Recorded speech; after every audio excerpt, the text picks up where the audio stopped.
morning, good afternoon, good evening. Thank you so much for joining us for International Women's Day. We're so excited to have you. As we are hopping in from the waiting room, it would be great if you could let us know in your name where you're joining from. I see a few of us do have our school names there, which is great, especially if you're joining from outside of Canada. We always like to see our international schools joining in. As we're popping in our event today, we will have some interactive Mentimeters. So if your students have devices like phones or computers, they're welcome to join. The instructions are here on the screen. If you just have one computer for your entire class, then you can join as a whole class and just answer as a class. So I'll give you guys just a moment to join at menti.com and enter that code into menti.com to get access to the slideshow. There's going to be a few kind of trivia questions as well as some interactive questions to do there. And the instructions for the Menti are going to stay up for a couple of our welcome questions as well. Yeah, so to give everybody a couple minutes to join, we're just going to do a couple kind of fun trivia questions before we do the official start to our event. So if you're not quite logged in yet, that's totally fine. You do have some time, but we will give you a couple minutes to get joined onto the Menti as we do our welcome questions. So for International Women's Day, my first question is, which country became the first in the world to grant the women the right to vote in national elections? And I can keep those joining instructions on. So in case you haven't joined yet, the code is 8550-5519. So do we think that the first country to have women's suffrage, was it the UK? Was it here in Canada? Was it New Zealand or the United States? So again, if you guys do have some devices, it would be great if you could get joined on. Before we go, our speaker, Rochelle, do you know the answer to my first trivia question? Oh, this one's a brain stumper. I really want to say Canada just selfishly because we're here, but I'm curious about whether it's New Zealand. I have some folks that are really swaying me here. Okay, yeah, we do seem to be kind of split, Canada and New Zealand. I see a few more of us are starting to hop on the Menti, which is great to see. So I'll give you guys maybe just a few more seconds for this first question. The first country to ever allow women to vote in national elections was, oh, look at this, you guys are so smart, New Zealand. So they actually allowed women to vote nationally in 1893. Here in Canada, we did not allow it till 1918. So that's like over 20 years later. So awesome job, New Zealand. Love to see it. Okay, this is great. We're logging in. Next question is, which scientist became the first person to win a Nobel Prize in two different scientific fields for her work in radioactivity? So the first person ever to win two different fields of Nobel Prizes was a woman. Who was she? Was it Rosalind Franklin, Marie Curie, Lisa Meitner, or Dorothy Hodgkin? What do we think? And as a past science teacher, this is one of my favorite women of history. So I hope that a lot of us get this one right. I think maybe we might be geniuses. Everybody's like, it's Marie Curie, we all know.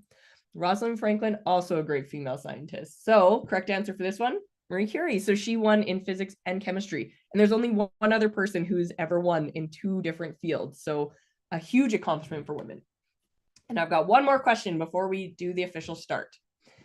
My last question is, who became the youngest Nobel Prize laureate, winning the Nobel Peace Prize at age 17? When they advocated for girls' education? Do we think it's Greta, Malala, Nadia, or Rigoberta? Okay, I see we have a Greta fan. The rest of us are thinking Malala. What do we think? Another few more seconds for this one. All right, let's see. Malala. So in 2012, she survived an assassination attempt by the Taliban because she was advocating for women's rights in K-12 education.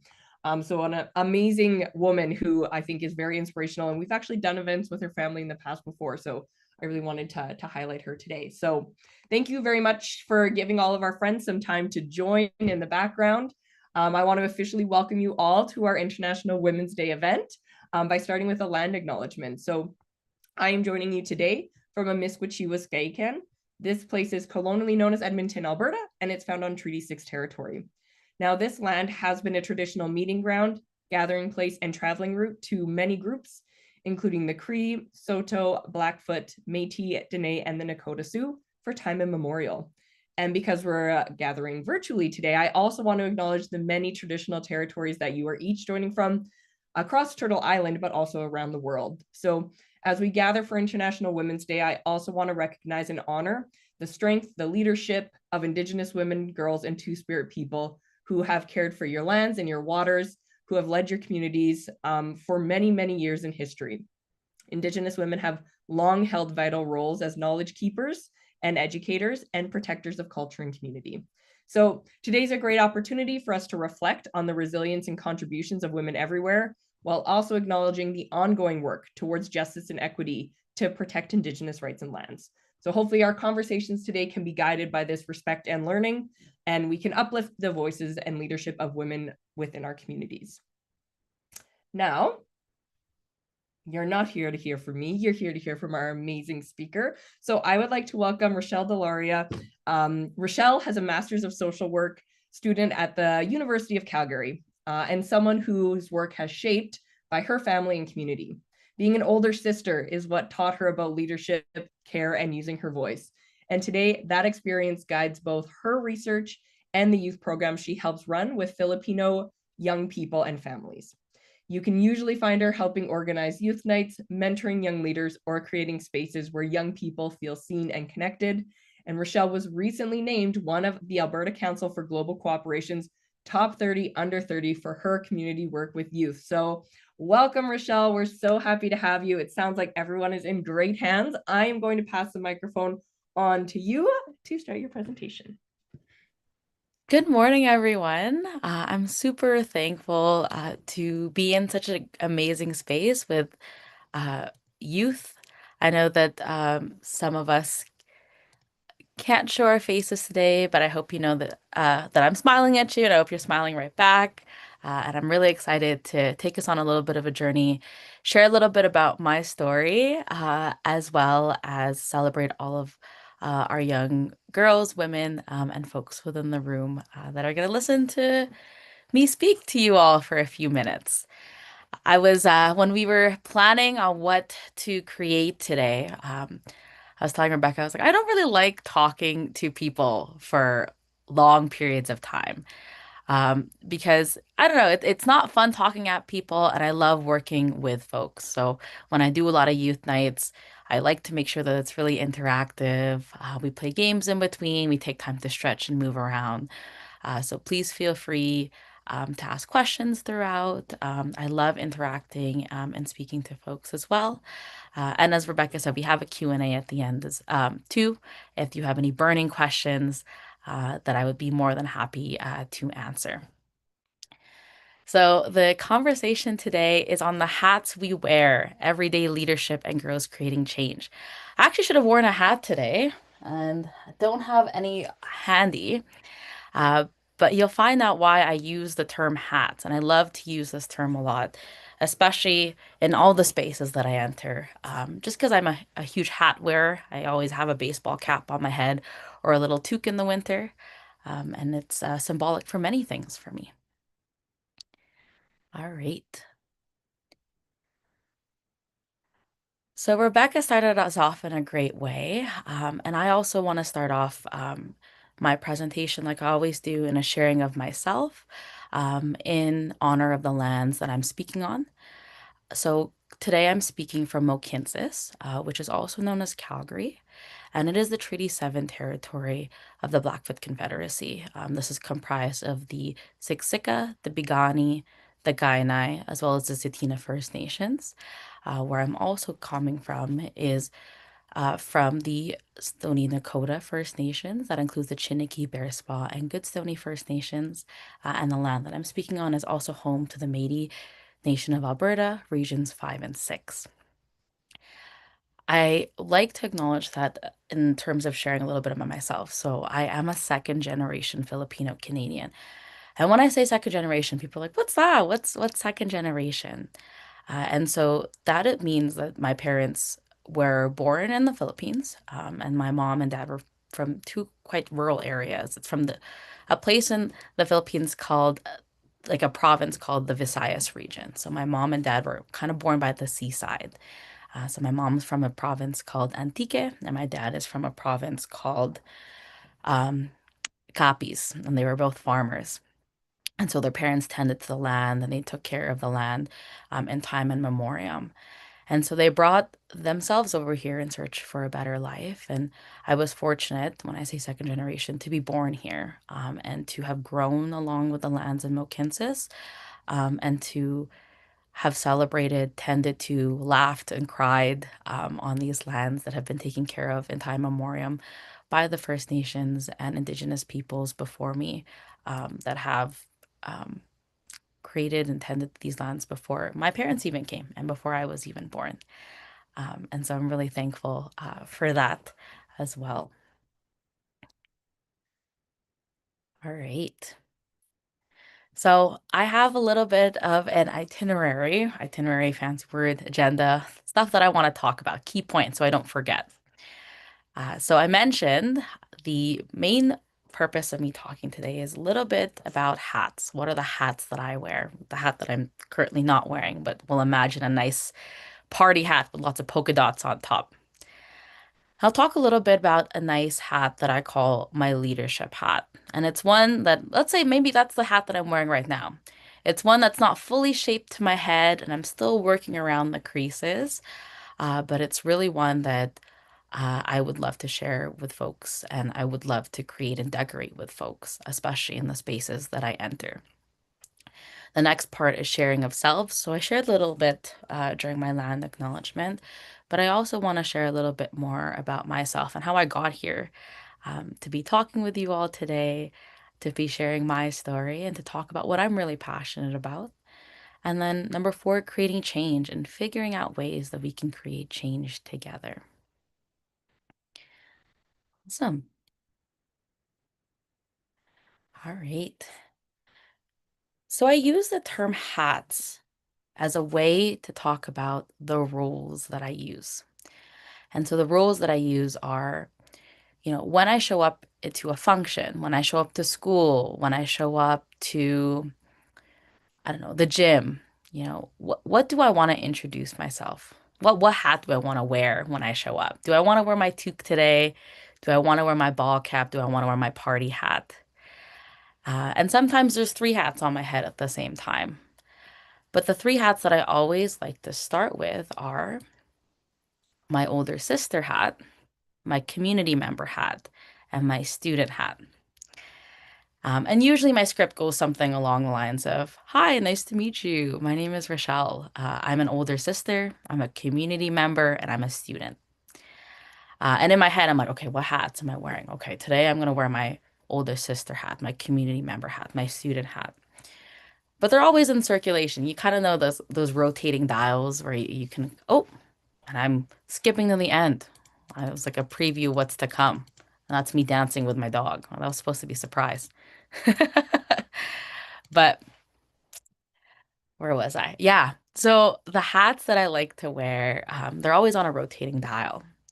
And no matter the occasion and no matter where I step forward, I love to acknowledge, and I always need to acknowledge the fact that I'm an older sister. And that shaped so many pathways of where I came from, where I want to be, what I do, my advocacy, even stuff like my research, my professional life.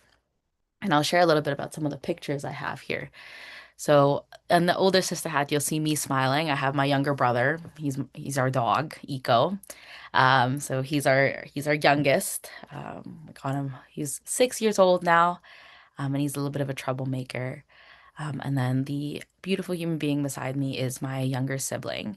And she has paved the way, I would say. I would always say that a sibling relationship, that sibling hat, can't be by itself. You always have to do it in relationship with somebody. Same thing with friendships, same thing with parents. You have to have somebody beside you in order to kind of have that role. And so I always use that as a big hat that I wear. The second hat that I always like to wear, that I'm really proud of, is my community member hat. And I like to say I work with community. I work alongside community. because we shape each other together. So I love learning from the youth that I work with. I know that Rebecca mentioned we run some youth groups. And so right now we do a lot of youth basketball groups in the evening for Filipino youth here in Calgary. And so even though I'm really bad at playing basketball, I get looped into it anyways. And so we play alongside. Oftentimes I get sidelined, be an ad hoc ref at sometimes, but all part of the game. And then the last hat in this first page that I like to share is my student hat. And I'm at the tail end of this formal degree, this formal learning part. But I think, and this is going to sound super cheesy, so feel free to cringe. I think we're always lifelong learners and we're always lifelong students, and we're always learning from folks. And so I learn more actually the most when I'm in community, when I'm working with youth, when I'm working with adults, when I'm working with anybody. Um, and my favorite type of learning, which actually I learned when I went into this master's program, was I love learning in conversation. Like that's how I learn. I'm like, oh, I'm wondering why you said this. And somebody will answer, oh, I said this because of this. And so I'm not a really big textbook learner. I love learning through conversation and through one another. It's a fancy term that we like to use in research. We call it triangulation. So I learn a lot through triangulation, lots of back and forth, lots of, oh, I think you're wrong. Oh, I think you're right. All of that. Next part are a little bit more of the professionally terms or hats that I like to wear. And these are kind of reserved for some special occasions, um, especially in like some spaces that I enter, like, I don't know, some academic places when I'm speaking to a professor. I'm like, who am I? Who do I want to introduce? What are some side hats that I need to bring forward? But they're all part of me and they're all part of who I am and what I'm also proud of. And so I don't hesitate to bring them up. But sometimes they sound a little sterile, so I don't usually bring them up as the first ones. And so those are advocate. Actually, advocate, I would say, is not a really stereotype. I think it's in everything that I do, and it kind of comes at in tangent with being a community member, is advocating for them and stepping up. I would say the researcher one is that one's a little finicky. And then the leadership one is the one that I mentioned earlier, is the one that I would love to shape with everyone today. And I'm still constantly shaping, trying to figure out whether it fits the bumps and the little indents of my head, and to figure out what kind of style I want to wear in terms of leadership as well. And so some pictures there. So that's me as an advocate. I'm speaking at a panel presentation over at the university. The middle one is me presenting some of the research that I did. And I love talking about this project. It was a fantastic project that I worked alongside with Black and racialized youth here in Calgary on educating therapists on how to provide appropriate care for our youth within the city, and what uh, culturally sensitive, culturally aware therapy would look like for therapists both in the public and in the private realms. And it was amazing. It was a 3 year long journey. We had a lot of conversations, both learning from the therapist and learning from the youth, and the therapists learning from the youth, and it was an amazing journey. So, love sharing about that project. And the last one is just a picture of myself. I'm holding a gift bag. I think I got it at one of those conferences, but it's a picture of me and trying to figure out whether, yeah, shaping those contours of that leadership hat and what that looks like. And so I mentioned I don't like to do things and talk to people the entire time. So I would love to hear from the hats that I shared if you have any big hats that come to mind for yourself, and what kind of hats did you wear and what that looks like. So I'll have Rebecca open the Menti on her end, and I would love folks to enter those hats in.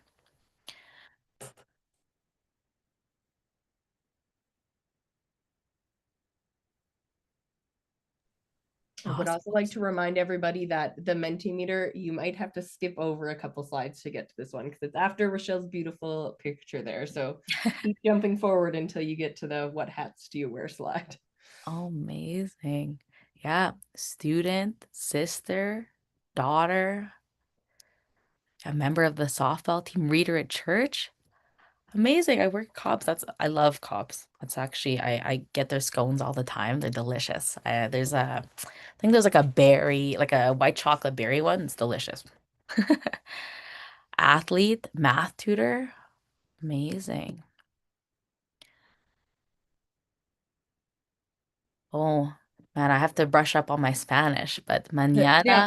I think they're saying it's 9 in the morning. Based Oh, on my good Duolingo, I morning. think they might be saying good morning to us. Oh, good morning. School council, reader, daughter. They're amazing. Like there's so many roles that we wear, and sometimes things that we don't even realize come up. Athlete, volunteer, leader of a dance group. It's amazing. Readers at church. Oh, it's 11 a.m. there. Oh, nice. 11 a.m. It's 10 a.m. over here. Athlete, amazing. We got some sporty folks in the room. Hmm.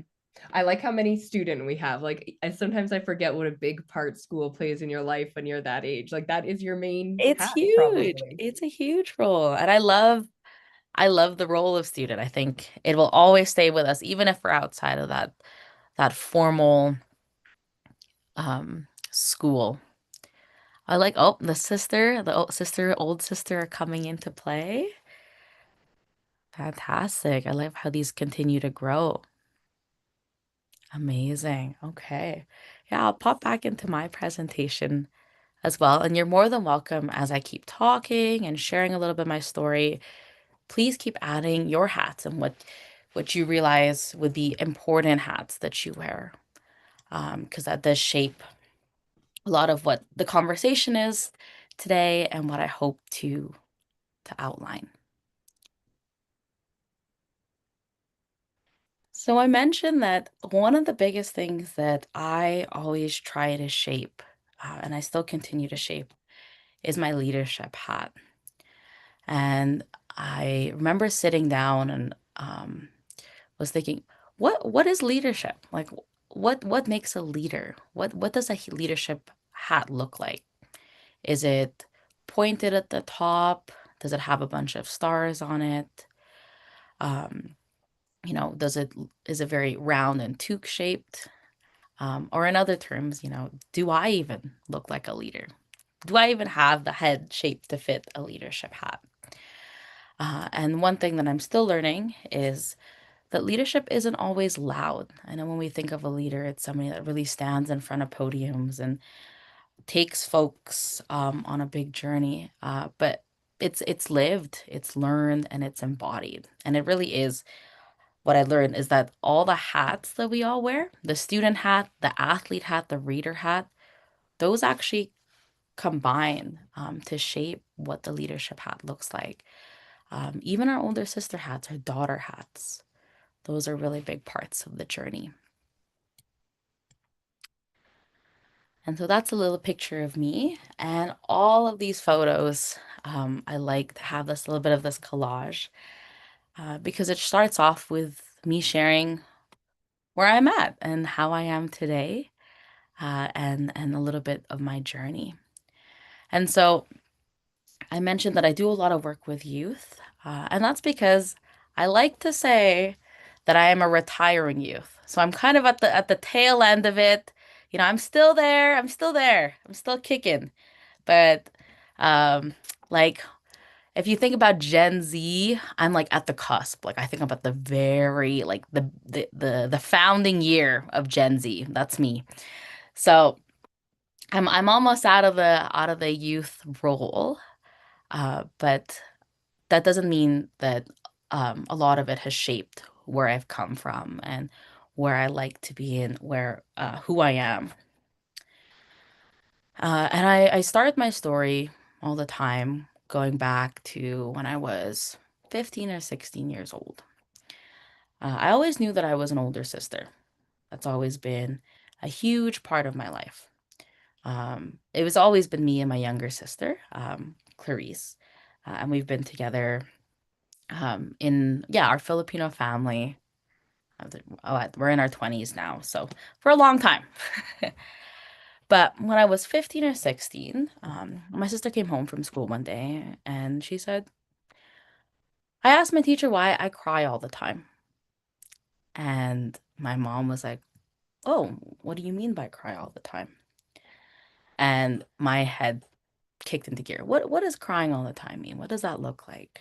Um, and that was the start of a little bit of our journey within the mental health care system, in terms of going to appointments, um, talking to nurses, talking to medical professionals, talking to teachers, trying to make sure that they understood where my parents were coming from. So my parents, I mentioned, they're from the Philippines.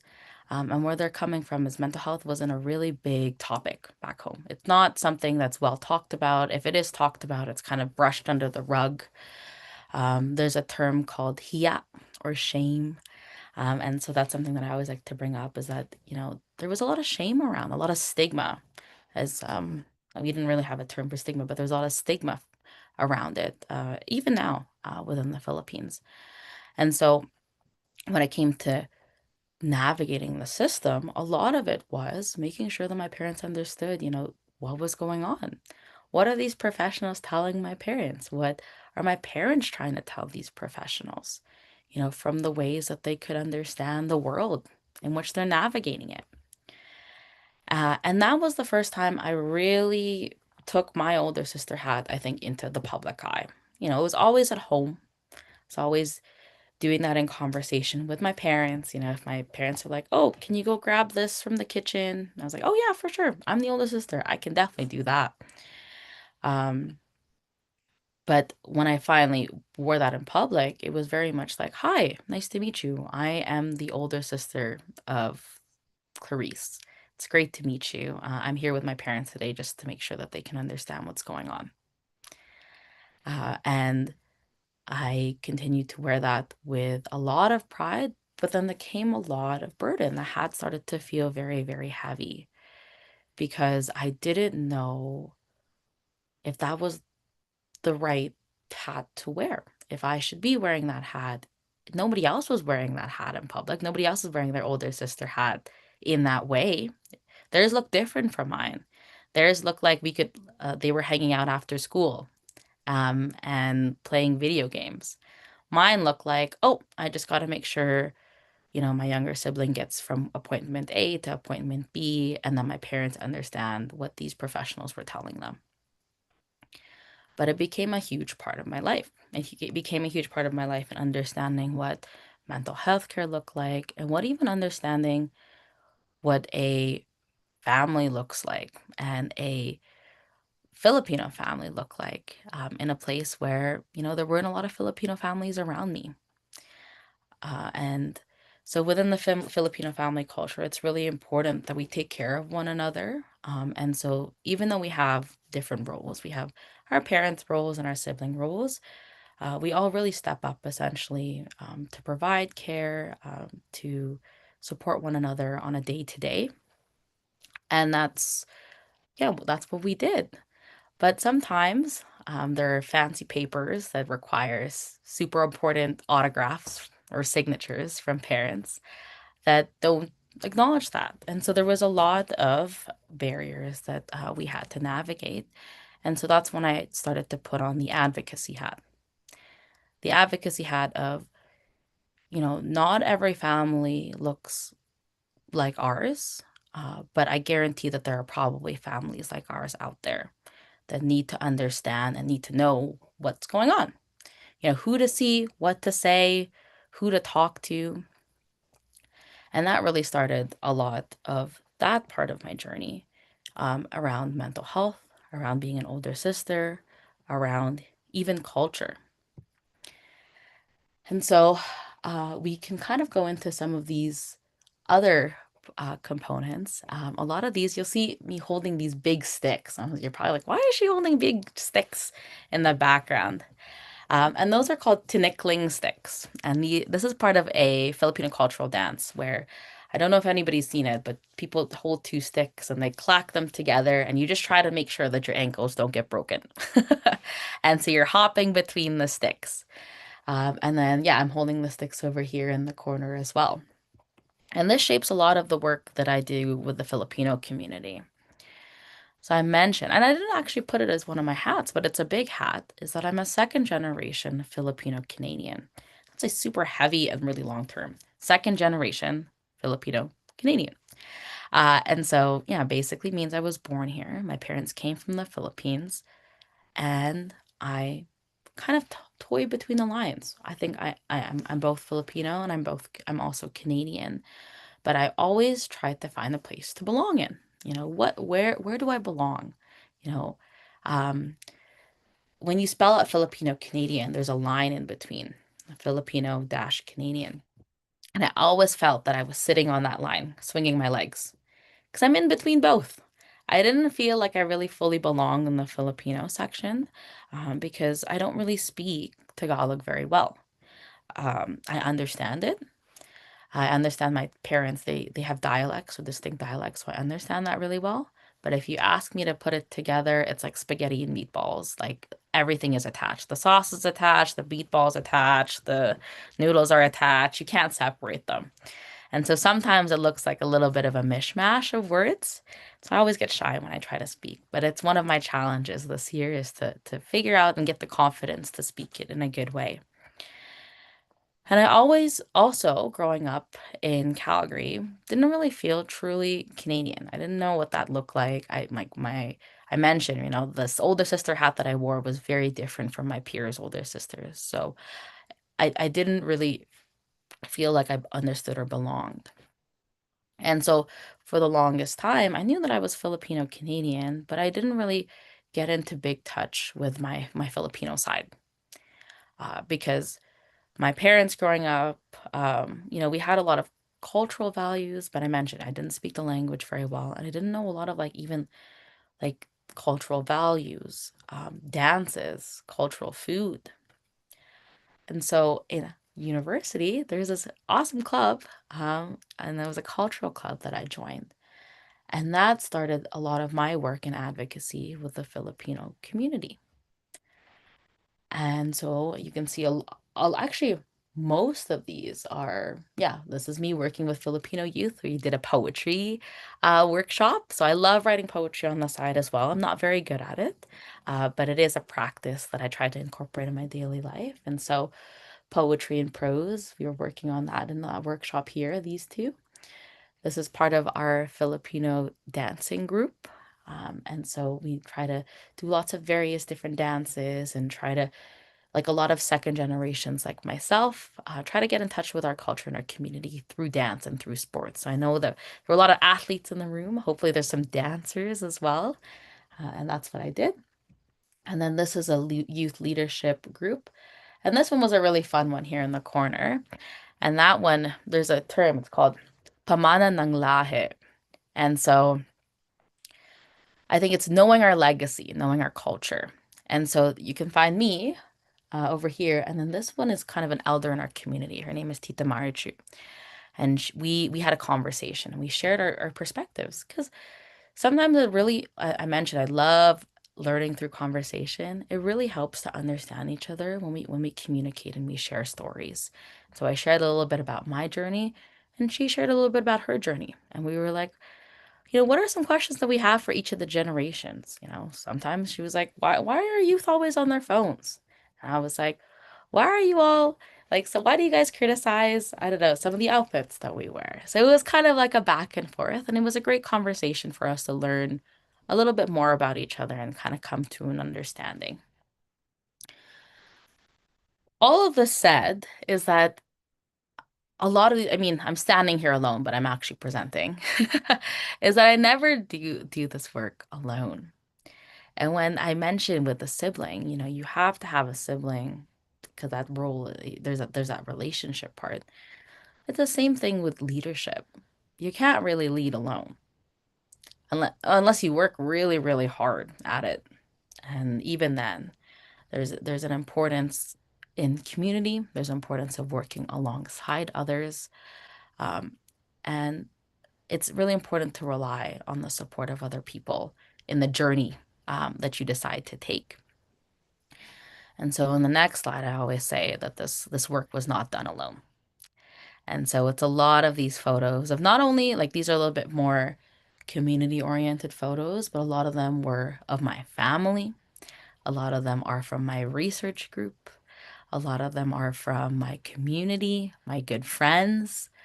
Um, a lot of them I mentioned, we did this, the training for therapists on working with racialized youth. So this was from the training there, my classmates.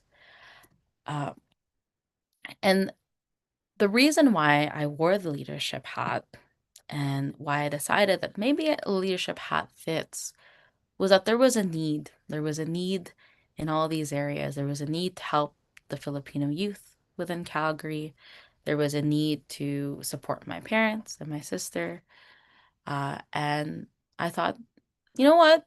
I feel very passionate about these things. Maybe I can do something about it. Maybe I can speak up a little bit about it and work with others.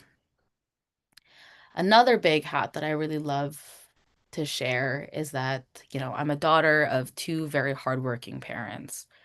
Both of them are blue collar workers. And when I say blue collar workers, I mean that, my mom works at a factory plant and my dad works kind of front lines as a caretaker within the school board. And those are both very, very essential jobs, jobs that are much needed and sometimes overlooked and sometimes hidden, and sometimes people don't really like to highlight them. And I am very much the opposite because they shaped where I am. Uh, they shaped what I believe in. They shaped a lot of the advocacy that I care for. There was a time, and I know I'm going to bring it back to COVID times, but there was a time during COVID that a lot of people that my mom worked with were under the spotlight because they worked at a meat packing plant here in Calgary. And it was very like a site that had a lot of news outlets, a lot of governments were kind of taking a look at it because there was a lot of stuff going on. Like a lot of people were getting sick. But these folks couldn't really speak out and they didn't know what to say, they didn't know where to go.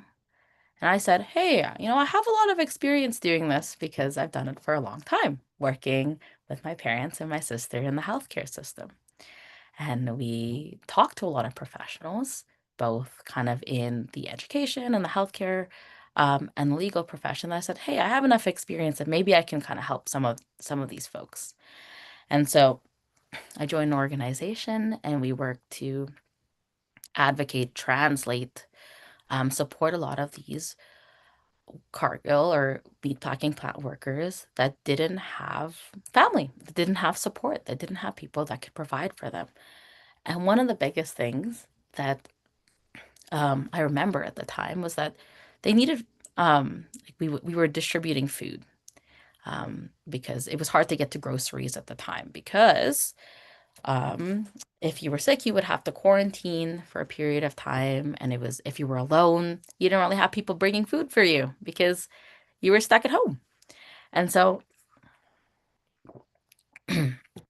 I worked alongside an amazing organization and we distributed food packages and not just regular food packages, but they were food packages that contained Filipino food because we were getting like folks were getting bread and like we're always thankful for that. But they were like, what are we gonna make with toast? They didn't know because they were like, this is not what we usually make at home. That's not what we usually get for our groceries. And so we worked really hard to get these donations to get the stuff like super simple, like spam or like seasoning, specific seasoning, rice, even rice. That was super important for some of the meals that we take to feel better. If folks think about chicken noodle soup, some of us think about in Filipino culture, there's a thing called lugao. So it's kind of like porridge, but it's made with rice. And we kind of need rice to make that. And so when we're feeling sick and we want some nice home cooked food, that was one of the big things that we contributed to. And so I have so many of these stories that I love to share because the path wasn't straight. It wasn't like, oh, okay, one day I woke up and then today I decided, I'm a powerful girl and I'm going to be a leader. And you know what? That very might well be an amazing pathway for folks. But I wanted to share that, my pathway wasn't like that. There was a lot of little tiny steps along the way that got me to even speaking to you all about my story, to even telling you about where I came from and what I stand for and what I'm passionate about. And they all shape a little puzzle piece of who I am today. I wouldn't have gone into social work if it wasn't for navigating the medical system with my sister and my parents. I wouldn't have done research if it wasn't for the Filipino community. I wouldn't have done work for disability justice if wasn't for my amazing mentor. I feel like I always shout him out, but I forgot to. Dr. Gregor Wolbring, who does a lot of amazing work for the rights of people with disabilities, both within North America, but overseas. And he's a fantastic friend and a fantastic mentor. And if he didn't believe in me way back when, I didn't have the best grades when I started undergrad. But if he didn't believe in me way back when and said, "Hey, I see what you stand for and I see what you're passionate in," I wouldn't have, yeah, been able to make it to this point and been able to speak out for, I'm going to use the term like historically marginalized groups. So groups that are not well represented, groups that have been in the spotlight, groups that have not been supported as much as other groups. And he really shaped it in a way that made it really formal.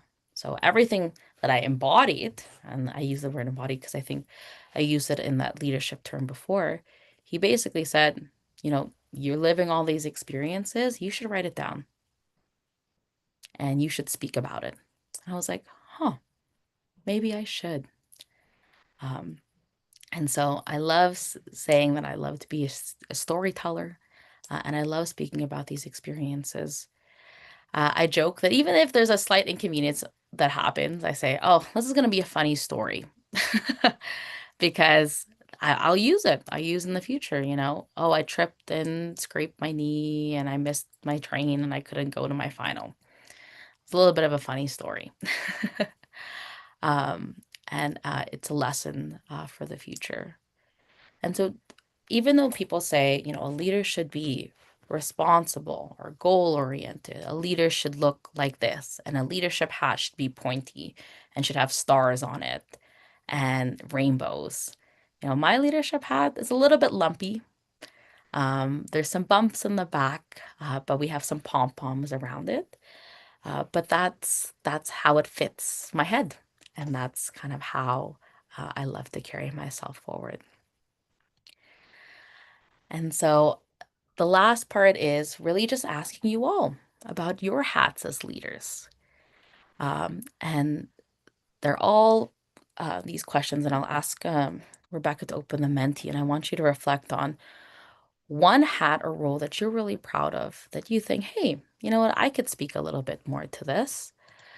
Another one is one way that you support others, and one thing I care about that I would like to change in my school or community. And these can all connect. But that's kind of how I started thinking. Amazing. Oh, wow. I love it. I'm proud of my work in the leadership club. I'm curious what the leadership club is about. That's really cool. I wish I had a leadership club. Do they tell you that you have lumpy hats or because those are good. You should let them know. Yeah. Oh, I want to support houses, people in my community. That's amazing. I think that's a really great like that's a lot of important work, especially for our houses community and folks. Um, yeah, 100%. I want girls to have more power in my community. Fantastic. Yes, yes, we have voices. And sometimes the roles that we think that are not that powerful, being an older sister, being a daughter, they have so much power. Yes, my brain actually works with those. Yeah, mine too, hopefully. I try to support others and help when I can, 100%. Support workshops for women. I love workshops and I love opportunities where people can come together and relate. There's a term that I use. It's called third spaces. And so it's kind of a neutral space where I love to gather or where people can gather. It can be physical, it can be online. Um, but it's an opportunity for people to get to know each other, meet community. That's amazing. Yeah. And maybe create workshops as well. Yes, working with youth, children with learning struggles and barriers find new resources and strategies. 100%. One thing in when we work with folks is that, we learn by doing and we can share our learnings with others. And so that's a fantastic way to continue to share that and pass that around. Oh, that's a huge, oh my gosh, I'm like blanking. Like that's a huge thing to bring up. Yes, better access. Yeah, walking all the way to the front office. Imagine if your class is in like we have a thing called the portables, but your class is like in the background of the school and you have to walk all the way up to the front. How can we have conversations with our school leadership to say, can we have little boxes in the washrooms? Or how can we make sure that these are more accessible, that we don't have to walk to the front? Fantastic. And these are a lot of big questions that I would love for you all to continue to think about, especially as you walk away from here and say, what are the hats that I'm really proud of, and how can I use those hats to create change? And I'll just share kind of the ending part, and it's Legos, and it's just foundation for growth. And so the journey of everything doesn't end here. I mentioned that I'm still shaping the contours of the hat on my head. And in the same way that I'm shaping that hat, I'm also building blocks for the future. And so each learning, each experience, I say each funny story is a building block that allows me to continue to grow. But at the foremost and the bottom of that foundation is my family, and why I started this in the first place of being an older sister, and working towards all the stuff that I do. Amazing. Thank you all for sharing. So beautiful. Thank you very much, Rochelle. Such wonderful stories, and it just made me feel as a woman inspired to go out and take more action. So I hope some of the kids here today feel the same way. We do have a few minutes left, so we probably have. I think we could probably maybe take 3 more minutes. So if you have any burning questions for Rochelle, now is your chance to put them in the chat. As well, we have about 12 schools joining us over on the YouTube, which is great. So any of our friends over on YouTube, you're welcome to pop your questions into the chat. I do have one question that I would like to ask you just while we're waiting to see if we get any from our other kids. And my question is, what's something about being a girl or identifying as a woman that you think is important and powerful that maybe people don't talk about enough? Oh, 100%. And I feel like um I'm a big thing of like girls can do anything, and I don't like these big roles. But one of the biggest things that I highlight, I don't know if anybody has heard of pink collar professions. And so that's a term where essentially any profession that involves caring for others, involves supporting others, historically have been called pink collar professions. And the reason why they've been called pink collar professions is that they've been historically assigned to girls. And in my head, you know, is it, a job to care for one another? Is it something that should only be assigned to girls? Or is it something that we carry forward and should be proud of? Pink collar professions are amazing. The stuff that we do is amazing. Caring for one another as an important component of who we are as folks, as people, not only as people, but also to care for our little furry friends as well. And so I'm really proud of stuff like that. And I think there's a lot of stigma and shame that goes around pink collar professions, but I think that is something that needs to be really well highlighted is that we care because we care. And that's the most important part in what we do. I love that so much. I've honestly never heard of pink collar before. I think that's such an interesting way to frame it. I love that so much. I think too, based on kind of your stories and your background, I hope that some of the students here today can come out of this and find maybe some power or some perspective in their background that they maybe didn't know was there before. Because I do think all of our students that come to these events, they come from such diverse backgrounds with specific stories and specific strengths that they can share. So my big ask for you all here today is go back and do what Rochelle did. Think about what sorts of things you can share, what stories you have that you can make connections to try to make a difference in your community. Because looking at your answers on here, it looks like a lot of you are already involved in a lot of great areas, and a lot of you feel passionate about making a difference in a lot of important areas. So I hope that that's what you guys get out of it today. Rochelle, did you have any last words or thoughts before we say goodbye to everyone?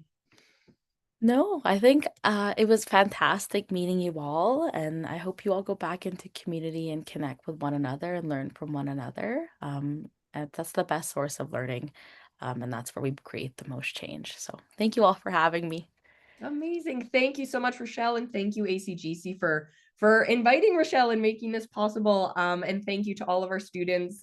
Yes, we enjoyed it as well. I hope you guys all have a wonderful afternoon or evening wherever you're joining from. And we'll see you soon. So happy International Women's Day, everyone. Bye-bye. Awesome. Thanks so much, Rochelle. This was wonderful.